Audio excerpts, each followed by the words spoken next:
Est-ce que notre frère Karim sait ce qui est Christ pour se faire baptiser? Nous avons un exemple édifiant dans la Bible où on nous montre comment ce processus doit se tenir. Il y a un processus. Nous avons Actes chapitre 2, verset 38. C'est bien clair. Repends-toi et tu te fais baptiser et tu auras le don spirituel. Nous avons Actes chapitre 8, verset 26. Vous allez jusqu'à la fin, vous verrez l'histoire de Philippe et l'eunuque éthiopien. On voit que là, le Seigneur met en place l'œuvre du salut de cet eunuque éthiopien. Il met en œuvre l'œuvre de son salut. Philippe qui était dans la ville, il y avait des miracles, il y avait des bonnes choses, des grandes choses. La gloire de Dieu se manifestait. Dieu lui demande d'aller dans le désert. Toi aussi, un jour, Dieu va te demander, laisse là où ça marche très bien, va là où ça ne marche pas, c'est là que tu es appelé. Tous, nous sommes appelés à aller là où ça ne marche pas. Le Seigneur t'appellera un jour d'aller là où il y a le travail à faire. Et Philippe, ce jour-là, c'était son jour. Il est allé dans le désert, dans le désert, pourtant il n'y a rien, mais sauf qu'il y aura une vie qui sera sauvée dans le désert. Alléluia. Karim aussi était dans le désert, et Dieu a envoyé ses serviteurs pour que le cœur de Karim puisse comprendre l'évangile. Alléluia. Et quelle est la particularité dans ce qui se passe avec l'eunuque éthiopien? C'est qu'avant que l'évangéliste Philippe baptise l'eunuque éthiopien, le Christ lui a été dépeint. L'eunuque éthiopien était en train de lire Ésaïe 53. Et dans Ésaïe 53, par l'Esprit de Dieu, Ésaïe dépeint la mort du Christ. Ésaïe dépeint la souffrance du Christ. Il n'y a jamais eu un prophète qui a dépeint la vie du Christ et la mort du Christ comme Ésaïe. Personne. C'est ce texte, Ésaïe 53, que l'eunuque éthiopien est en train de lire, il ne comprend pas. Une deuxième chose, un deuxième point, tu ne peux pas comprendre l'œuvre expiatoire si cela ne vient pas de l'Esprit. Alléluia. Le baptême, pour être baptisé, il faut comprendre l'œuvre expiatoire. Il faut qu'on te dépeigne, comme on a dépeint à l'eunuque éthiopien, l'œuvre expiatoire, l'œuvre de Jésus, l'œuvre de la mort de Jésus. Et donc Karim, par la grâce de Dieu, il lui a été dépeint le parcours de Jésus. Il lui a été dépeint le plan du salut que Dieu met en place. Et donc aujourd'hui, Karim, c'est ce que le Christ a souffert. Et quand Karim est arrivé à la fin de cette étude où on dépeint le Christ, il a alors pris la décision de le suivre. Il dit, c'est Dieu qui a souffert comme ça pour moi, moi aussi je vais être son soldat. Alléluia. Alors toi dans ta vie, si tu as été baptisé, nous pouvons le lire dans Actes 19, Alléluia. Vous lisez tout le chapitre. Vous verrez bien que c'est bien clair, c'est bien écrit. Ils étaient baptisés, c'était les disciples d'Éphèse. Ils étaient baptisés par le baptême de Jean. Et qu'est-ce que Paul a fait? Paul les a exposés qui est Jésus. C'est à l'issue de cette exposition de Jésus qu'ils ont été rebaptisés. Ces disciples ont été rebaptisés. Donc si ton baptême est faux, tu peux te faire rebaptiser. Oui, ce n'est pas une aberration, ce n'est pas une fausse doctrine. Cette doctrine est biblique. Tout ce que nous dirons seront dans cet évangile. Si on ne t'a pas dépeint Christ à ton baptême, si ce n'est pas un engagement d'une bonne conscience, on ne peut avoir un engagement d'une bonne conscience que si le Christ nous a été révélé. Le Christ nous est révélé par la parole et par l'esprit. Alléluia. Notre frère, il a vécu toutes ces choses. Et cette parole a touché. Il a dit, je veux me faire baptiser. Voilà pourquoi nous sommes en ces lieux aujourd'hui.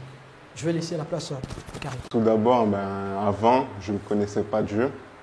Je croyais le connaître, mais je ne connaissais pas. Et je faisais les choses du monde, je fumais, la violence. La violence et musique, j'aimais faire les choses pour moi-même. Pour moi-même, je n'aimais pas souffrir. Voilà. Et j'ai essayé toutes les techniques du monde, par exemple, pour arrêter la cigarette et même l'herbe que je fumais, mais ça ne marchait pas, ça revenait. Voilà, c'est moi, avant. Voilà, il est là. Avec la capuche. Et donc voilà, c'était dans la frime, je faisais ces choses-là. Et on va dire que j'ai demandé à Dieu plusieurs fois de m'aider, mais c'était sur moi je prenais. Sur moi et j'aimais pas souffrir, par exemple pour arrêter la cigarette. Et à chaque fois je refumais. Et un jour je suis allé chez Fabrice, il m'a parlé, il m'a vraiment enseigné sur le parcours de Jésus. Et c'est là que j'ai vu qu'il a souffert et je me suis dit, même pour la cigarette, voilà, c'est rien, c'est pour moi, c'est mon ego, voilà, je peux le faire. Et j'ai arrêté, j'ai commencé à comprendre les choses, comprendre comment il faut souffrir pour Dieu. Et aujourd'hui, par exemple, ça va faire 3 mois, j'ai oublié complètement la fumée, par exemple. Ça ne fait plus rien, je veux dire, je vois des fumeurs, voilà, Et donc, ouais. C'était pareil, la violence, les boîtes, j'allais tout le temps en boîte, il fallait que j'aille à Paris, Marseille, Lyon. Quand j'étais en Guyane, en Guadeloupe, j'allais en boîte. Et aujourd'hui, c'est des choses, on m'a invité plusieurs fois, mais qui ne m'intéressent plus. Parce que, maintenant je vois la vérité, comment le monde il tourne en vrai, en réalité, comment il est. Et c'est des choses qui, pour moi et pour Dieu, et en vérité, qui nous mènent à rien. Et que voilà, il faut vraiment suivre Dieu, c'est là où il va vraiment nous montrer le vrai chemin. Le chemin pas celui qu'on veut nous, mais celui qu'il veut pour nous, c'est le meilleur. Donc j'ai choisi Dieu et depuis je me sens mieux. Et il y a un vrai changement et c'est vrai. Pour la cigarette, pour les, pour les choses, c'est voilà maintenant, hein, aujourd'hui. Il y a 3 mois, je me demandais comment j'allais faire. J'ai résisté 1 mois. Et Dieu, maintenant, je ne sais pas comment, mais c'est Dieu. Et je fume plus, ça ne m'intéresse plus. Et même dès qu'il y a de la fumée, ça me fait éternuer plusieurs fois. Et j'arrive plus à rester. Vraiment, ça. Voilà. C'est plus des trucs que je peux retourner, que je vais retourner demain, non. Je ne vais pas. Voilà. Et donc voilà, je faisais ça, ouais, c'était quand je fumais, j'allais au quartier, fumer de l'herbe, tout, mais voilà. Gloire à Dieu pour tout ce qu'il a fait pour moi, vraiment. Je vais continuer à suivre le chemin qui me prépare. Amen.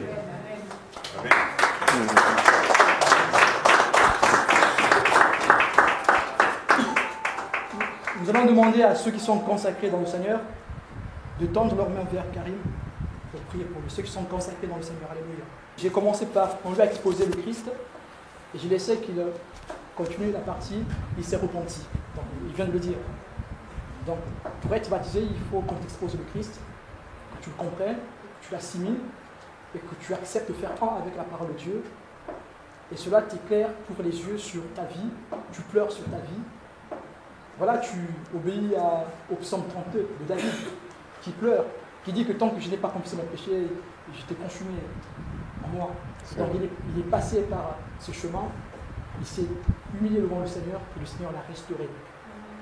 Le baptême doit passer par l'exposition du Christ, la repentance, la foi en Jésus, et donc on est régénéré.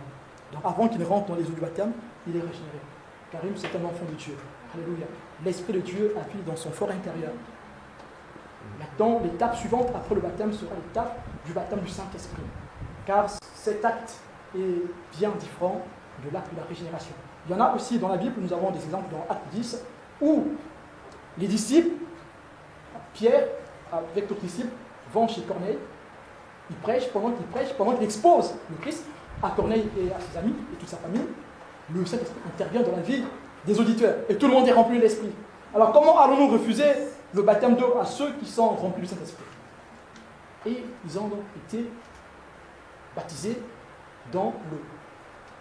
Alléluia. Donc c'est cette étape qui va suivre. Karim est l'Esprit, il est régénéré, Dieu atteste. Et quand je vous dis que Dieu atteste, Dieu l'a attesté par des prophéties. Ce n'est pas que je dis parce qu'on a enseigné, non. Dieu l'a attesté puissamment que c'est une âme qui est régénérée. Et aujourd'hui, je le dis avec l'assurance de l'Esprit, que cette âme a été sauvée, cette âme a été régénérée, et il y a le sceau du Seigneur qui a été apposé sur lui. Alléluia. Voilà pourquoi nous pouvons le baptiser. Aussi, une chose qu'il faut retenir, on ne baptise pas quelqu'un parce qu'il a dit oui, je vais être baptisé. Il faut que ceux qui baptisent puissent avoir l'Esprit de Dieu pour sonder les esprits. Nous sommes emmenés à sonder les esprits. Tu peux dire les bonnes paroles du monde, mais ceux qui font ce travail sont emmenés à sonder les esprits. Alors, interrogeons le Saint-Esprit. Appelons le Saint-Esprit, demandons au Saint-Esprit, est-ce que cette personne, sa confession est bonne? Il dira si c'est bon ou pas. Si c'est pas bon, il dira le Seigneur. Oui, le Seigneur a telle chose. Et le Seigneur va révéler cette chose qui est cachée. C'est ça, c'est par ce moyen. C'est après cela qu'on pourra baptiser quelqu'un. Il y a eu qui ont baptisé des fous. Les gens étaient fous, ils n'ont pas su que les gens étaient fous, avaient des problèmes mentaux, et ils ont été baptisés.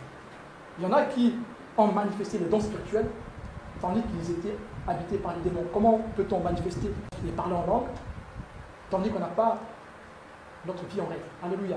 Mais nous bénissons le Seigneur pour ce qu'il fait pour notre frère Karim.